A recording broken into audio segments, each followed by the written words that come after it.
Dear students, എല്ലാവർക്കും ക്രിസ്റ്റലിന്റെ YouTube ചാനലിലേക്ക് സ്വാഗതം. നമ്മൾ ഇന്ന് ഡിസ്കസ് ചെയ്യുന്നത് കഴിഞ്ഞ ദിവസം ഡിസ്കസ് ചെയ്തതിന്റെ കണ്ടിന്യൂഷൻ ആയിട്ട് നെറ്റ് എക്സാമിനേഷനിലെ ഹിസ്റ്ററി എന്ന് പറയുന്ന നമ്മുടെ സബ്ജക്റ്റിൽ നിന്നും റീസെന്റ് ചോദിച്ചിട്ടുള്ള PYQ ഡിസ്കഷന്റെ അനാലിസിസ് ആണ് കേട്ടോ. അപ്പൊ അതിന്റെ ഭാഗമായിട്ട് അറിഞ്ഞിരിക്കേണ്ട പ്രധാനപ്പെട്ട കാര്യം, കഴിഞ്ഞ ദിവസം ചോദിച്ച ക്വസ്റ്റ്യന്റെ ആൻസർ നിങ്ങൾ എത്ര പേര് കമന്റ് ചെയ്തിട്ടുണ്ട്? ഞാൻ ആ വീഡിയോയിൽ തന്നെ കൃത്യമായിട്ട് പറഞ്ഞിട്ടുണ്ടായിരുന്നു, ഇത് നമ്മൾ നിങ്ങൾക്ക് ഓപ്പൺ ആയിട്ട് ഫ്രീ ആയിട്ട് ചെയ്തു തരുന്ന ഒരു ഡിസ്കഷൻ ആയതുകൊണ്ട് തന്നെ നിങ്ങൾ കമന്റ് ചെയ്തിട്ടില്ല എങ്കിൽ ഈ സെഷൻ നമ്മളവിടെ നിർത്തും, എന്നിട്ട് ക്ലാസ് റൂമിൽ മാത്രമാക്കിയിട്ട് കണ്ടിന്യൂ ചെയ്യുകയും ചെയ്യും. അപ്പൊ നിങ്ങൾ ഈ ഒരു വീഡിയോ കൊണ്ട് നിങ്ങൾക്ക് ഉപകാരപ്പെടുന്ന ആളാണെങ്കിൽ കമന്റ് ചെയ്യാൻ മറക്കരുത്. കൂടുതൽ വിവരങ്ങളെ വഴിയെ പറയാം. അതിന്റെ ഭാഗമായിട്ട് ഇന്നത്തെ ക്വസ്റ്റ്യൻ നോക്കിക്കേ. This is today's question. വരാഹമിഹിരയുടെ ബൃഹത് സംഹിത എന്ന് പറയുന്ന ഒരു വർക്കാണ്. കഴിഞ്ഞ ദിവസം ഡിസ്കസ് ചെയ്തപ്പോൾ ഞാൻ പറഞ്ഞിട്ടുണ്ടായിരുന്നു, നമ്മളിപ്പോ കഴിഞ്ഞ ക്വസ്റ്റ്യൻ കണ്ടവർക്ക് കൃത്യമായിട്ട് മനസ്സിലായിട്ടുണ്ടാവും. ആ ക്വസ്റ്റ്യനിൽ ചോദിച്ചിരിക്കുന്നത് ക്രൊണോളജിക്കലി അറേഞ്ച് ചെയ്ത സ്കോളേഴ്സ് എന്നാ. അപ്പൊ ആ ഒരു ഡിസ്കഷൻ വന്നപ്പോഴേ ഞാൻ പറഞ്ഞിട്ടുണ്ടായിരുന്ന കാര്യമാണ്, ഇവരുടെ വർക്കുകൾ കൃത്യമായിട്ട് അറിഞ്ഞിരിക്കണം, വർക്കുകളുടെ ഇൻഡെപ്ത് ആയിട്ടുള്ള കാര്യങ്ങൾ നമ്മൾ ക്ലാസ് റൂമിൽ ഡിസ്കസ് ചെയ്യുന്നുണ്ട് എന്നുള്ളത്. അപ്പൊ അതിന്റെ അടിസ്ഥാനത്തിലുള്ള ഒരു ക്വസ്റ്റ്യൻ ആണ് ഇവിടെ തന്നിരിക്കുന്നത്, വരാഹമിഹിരയുടെ ബൃഹത് സംഹിത എന്ന് പറയുന്ന ഒരു വർക്ക്. ആ വർക്കിന്റെ ഫീച്ചേഴ്സ് ചോദിച്ചിട്ടുള്ള ഒരു ക്വസ്റ്റ്യൻ ആണ്. നിങ്ങൾ ഇതൊന്ന് വായിക്കും, വായിച്ചതിന് ശേഷം ഇത് എങ്ങനെ ആൻസർ ചെയ്യണം എന്നുള്ള കാര്യം ഞാൻ പറഞ്ഞുതരാം. You have 10 seconds. ഒന്ന് 10 സെക്കൻഡ് കൊണ്ട് വായിച്ചാൽ മതി. ഇപ്പൊ ആൻസർ ചെയ്യണമെന്നില്ല, കാരണം നിങ്ങൾ ചെയ്യാൻ പോകുന്നില്ല.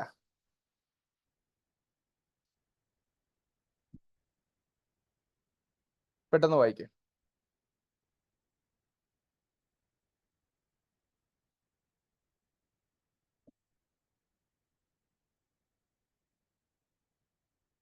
ഓക്കെ, ഇവിടെ തന്നിരിക്കുന്നത് വരാഹമിഹിരയുടെ ബൃഹത് സംഹിത എന്തിനെ കുറിച്ച് പറയുന്നുള്ളതിൽ ഓപ്ഷൻ എ തന്നിരിക്കുന്നത് method of measuring the amount of rainfall, astronomical observations, construction of houses and temples, grafting of plants and ways to increase the fruit yield.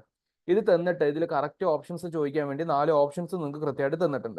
അപ്പൊ ഈ ക്വസ്റ്റ്യൻ വരുന്നതിന് മുമ്പ്, ഡിസ്കസ് ചെയ്യുന്നതിന് മുന്നോടിയായിട്ട്, വരാഹമിഹിരയെ നമ്മൾ കഴിഞ്ഞ ക്ലാസ്സിൽ ഡിസ്കസ് ചെയ്തിട്ടുണ്ട്. സയൻസിന്റെ പ്രധാനപ്പെട്ട സ്കോളർ ആയിരുന്നുള്ളത്, അദ്ദേഹത്തിന്റെ വർക്കാണ് ബൃഹത് സംഹിത എന്നുള്ളത്. അപ്പൊ അതിൽ എന്തൊക്കെ കാര്യങ്ങളാണ് പറയുന്നത് നമുക്ക് ബ്രീഫ് ആയിട്ട് ആദ്യം ഒന്ന് മനസ്സിലാക്കാം. അപ്പൊ അതിന്റെ ഭാഗമായിട്ട് നിങ്ങൾ ഇത്രയും കാര്യങ്ങൾ ഇവിടെ പറയുന്ന പോയിന്റുകൾ കൃത്യമായിട്ട് കേട്ട് മനസ്സിലാക്കി പഠിച്ച് എഴുതിയെടുക്കാൻ തന്നെ ശ്രമിക്കുക. അപ്പൊ അതിൽ ഒന്നാമത്തെ പോയിന്റ്, ബൃഹത് സംഹിത എന്ന് പറയുന്ന വരാഹമിഹിരയുടെ ഈ വർക്കില് ഡിസ്കസ് ചെയ്യുന്ന പ്രധാനപ്പെട്ട പോയിന്റ്സ്. ഒബ്വിയസ്ലി വരാഹമിഹിര എന്ന് പറയുന്നത് ആ കാലഘട്ടത്തിലെ ആസ്ട്രോളജർ, ആസ്ട്രോണമർ, പിന്നെ സയന്റിഫിക് ആയിട്ടുള്ള ഒരു സ്കോളർ ആണ്, മെഡിസിൻ കാര്യങ്ങളൊക്കെ അറിയുന്ന ഒരു വ്യക്തിയാണ് നമ്മൾ പറഞ്ഞിട്ടുണ്ടായിരുന്നു. അപ്പൊ ബൃഹത് സംഹിത എന്ന് പറയുന്ന പുസ്തകത്തിലും പറയുന്ന എന്താണ്, ആസ്ട്രോണമി റിലേറ്റഡ് ആയിട്ടുള്ള ചില കാര്യങ്ങൾ പറയുന്നുണ്ട്. ഗോളശാസ്ത്രം, വാനശാസ്ത്രം എന്നൊക്കെ പറയുന്ന പോലെ. ഇവിടെ നോക്കിക്കേ, അദ്ദേഹത്തിന്റെ ഡിസ്കഷനിൽ ഒന്നാണ് പ്ലാനറ്ററി മൂവ്മെന്റ് എന്നുള്ളത്. എന്താ പ്ലാനറ്ററി മൂവ്മെന്റ് കൊണ്ട് ഉദ്ദേശിക്കുന്നത്? എങ്ങനെയാണ് സൂര്യന് ചുറ്റും പ്ലാനറ്റുകൾ റിവോൾവ് ചെയ്യുന്നത്, അല്ലെങ്കിൽ ഏതൊക്കെ പ്ലാനറ്റുകളാണ് നിലവിലുള്ളത്, അത് എങ്ങനെ മൂവ്മെന്റ് ചെയ്യുന്നു. അതുപോലെ എന്തുകൊണ്ടാണ് ഗ്രഹണങ്ങൾ സംഭവിക്കുന്നത്. നമുക്കറിയാം സൂര്യഗ്രഹണം ഉണ്ട്, ചന്ദ്രഗ്രഹണം ഉണ്ട്, solar Eclipse and lunar eclipses. അതൊക്കെ എങ്ങനെയാണ് സംഭവിക്കുന്നത് തുടങ്ങിയുള്ളതിന്റെ ഡിസ്കഷൻസ് അദ്ദേഹം നടത്തുന്നു. അപ്പൊ ആസ്ട്രോണമിക്കലി ഇദ്ദേഹം ഇത്രയും കാര്യങ്ങൾ പറയുന്നുണ്ട്. കൺസ്ട്രക്ഷൻ ഫീൽഡിലോട്ട് വരുമ്പോൾ, ആർക്കിടെക്ചർ വരുന്ന സമയത്ത് ടെമ്പിൾ ഡിസൈൻ ആൻഡ് വാസ്തുശാസ്ത്രയെ കുറിച്ചും പറയുന്നുണ്ട്. ടെമ്പിൾ ഡിസൈൻ നിങ്ങൾക്ക് ഡെഫിനറ്റ്ലി അറിയാം, നോർത്ത് ഇന്ത്യയിലാണുന്ന സമയത്ത് നഗര സ്റ്റൈൽ ഓഫ് ടെമ്പിൾ ആർക്കിടെക്ചർ കയറി വരുന്നുണ്ട്. അപ്പൊ ടെമ്പിൾസിനെ ഡിസൈൻ ചെയ്യുന്ന സമയത്ത് എന്തൊക്കെ കാര്യങ്ങൾ ശ്രദ്ധിക്കണം. വാസ്തുശാസ്ത്രം, വീട് വെക്കുന്നതുമായി ബന്ധപ്പെട്ടിട്ടുള്ള ഇന്ത്യൻ ഫീൽഡ് ഓഫ് സയൻസ് ആണ് വാസ്തു എന്ന് പറയുന്നത്, ഹോം കൺസ്ട്രക്ഷൻ. അപ്പൊ അതിനെക്കുറിച്ച് ബൃഹത് സംഹിതയിൽ പറയുന്നുണ്ട് എന്നുള്ളതാണ്. അപ്പൊ ആർക്കിടെക്ചറിൽ ഇങ്ങനത്തെ 2 കാര്യങ്ങൾ പറയുന്നുണ്ട്. ഇനി അതേ സമയത്ത് കമ്മിങ് ടു എഗ്രികൾച്ചർ, അവിടെ ഒന്ന് പറയുന്നത് ഫാമിംഗ് പ്രാക്ടീസസിനെ കുറിച്ചാണ്. എങ്ങനെ നമുക്ക് കൃഷി നടത്താം, എങ്ങനെ കൃഷി നടത്താൻ മൂപ്പര് പറഞ്ഞിട്ട് വേണോ, അതല്ല ഉദ്ദേശിക്കുന്നത്. മറിച്ച് എന്താ ഉദ്ദേശിക്കുന്നത്, ഫാമിംഗ് പ്രാക്ടീസസിൽ എപ്പോ കൃഷി ചെയ്യണം, എങ്ങനെ വിളവെടുക്കണം, എങ്ങനെ കൃഷിയെ പ്രോത്സാഹിപ്പിക്കണം, എന്നാലേ എത്രമാത്രം ഈൽഡ് കിട്ടുള്ളൂ, പ്രൊഡക്ഷൻ കിട്ടുള്ളൂ എന്നുള്ള കാര്യം പറയുന്നത്. വെതർ ഫോർകാസ്റ്റിംഗ്, കാലാവസ്ഥ അറിയാതെ കൃഷി ചെയ്യാൻ നിന്ന് കഴിഞ്ഞാലേ കൃഷി നശിച്ചു പോകും. അപ്പൊ വെതർ ഫോർകാസ്റ്റിംഗ് കുറച്ച് ഇമ്പോർട്ടന്റ് ആണ്. അപ്പൊ വെതർ ഫോർകാസ്റ്റിംഗിന്റെ അപ്ലൈഡ് വേർഷൻ ആയിട്ട് റെയിൻഫോളിനെ കുറിച്ച് കൃത്യമായിട്ട് പറയുന്നുണ്ട്. Regarding the cloud formation. Cloud formation പറഞ്ഞാൽ there are different types of clouds. നമ്മൾ കാണുന്ന എല്ലാ മേഘങ്ങളും എല്ലാ മേഘങ്ങളും ഒരുപോലെയാണോ എന്ന് ചോദിച്ചു കഴിഞ്ഞാൽ അല്ല. There are different clouds like cirrus clouds, nimbus clouds എന്നൊക്കെ പറഞ്ഞിട്ട് പല ക്ലൗഡുകളുണ്ട്.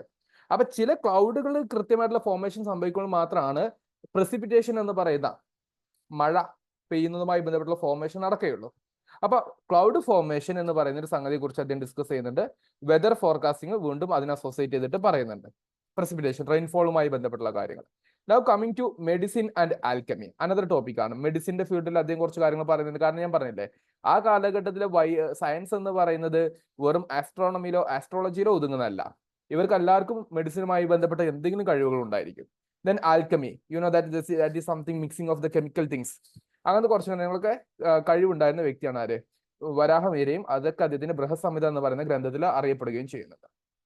ഓക്കെ, അപ്പൊ ഇത്രയും പോയിന്റ്സ് നിങ്ങൾ പഠിച്ചല്ലോ. ഇത്രയും പോയിന്റ്സ് നിങ്ങൾ പഠിച്ചിട്ടുണ്ടെന്നുണ്ടെങ്കിൽ now you have one particular task. ഈ ക്വസ്റ്റ്യൻ ആൻസർ ചെയ്യുക എന്നുള്ളതാണ്. പക്ഷേ ഈ ക്വസ്റ്റ്യൻ നിങ്ങൾ ആൻസർ ചെയ്യാൻ വേണ്ടി ശ്രമിക്കുക. കൃത്യമായിട്ട് വായിച്ചിട്ട് ഏതാകും ശരി എന്നുള്ളത് കൃത്യമായിട്ട് നിങ്ങൾ കമന്റ് ചെയ്യുക. ഞാൻ എക്സ്പ്ലെയിൻ ചെയ്യാം, ഇനി ഞാൻ പറയാൻ നിൽക്കുന്നില്ല. കാരണം കഴിഞ്ഞ പ്രാവശ്യം തന്നെ നിങ്ങൾ ആൻസേഴ്സ് കൂടുതൽ ആൾക്കാർ കമന്റ് ചെയ്തിട്ടില്ല. ഈ വീഡിയോയിൽ കൂടെ നമ്മൾ അതൊന്ന് ചെക്ക് ചെയ്യുകയാണ്. നിങ്ങൾ കമന്റ് ചെയ്യുന്നുണ്ടോ എങ്കിൽ മാത്രമാണ് നമ്മൾ ഈ സീരീസ് കണ്ടിന്യൂ ചെയ്യുകയുള്ളൂ.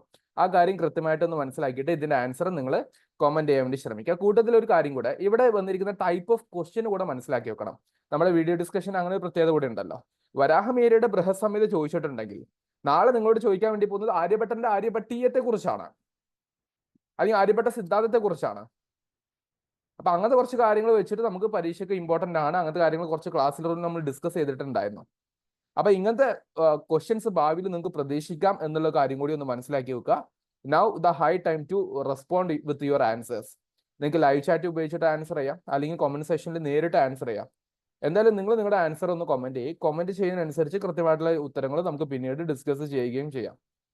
ഓക്കെ, അപ്പൊ ആൻസർ ചെയ്യാണ്ട് ഇരിക്കണ്ട എന്നുള്ള കാര്യം പ്രത്യേകം ഓർമ്മപ്പെടുത്തിക്കൊണ്ട് സെഷൻ അവസാനിപ്പിക്കുകയാണ്. കൂട്ടത്തിൽ ഒരു കാര്യം കൂടെ, നമ്മുടെ അടുത്ത നെറ്റ് എക്സാമിനേഷൻ ഒരു 3 മാസം സമയമുണ്ട്.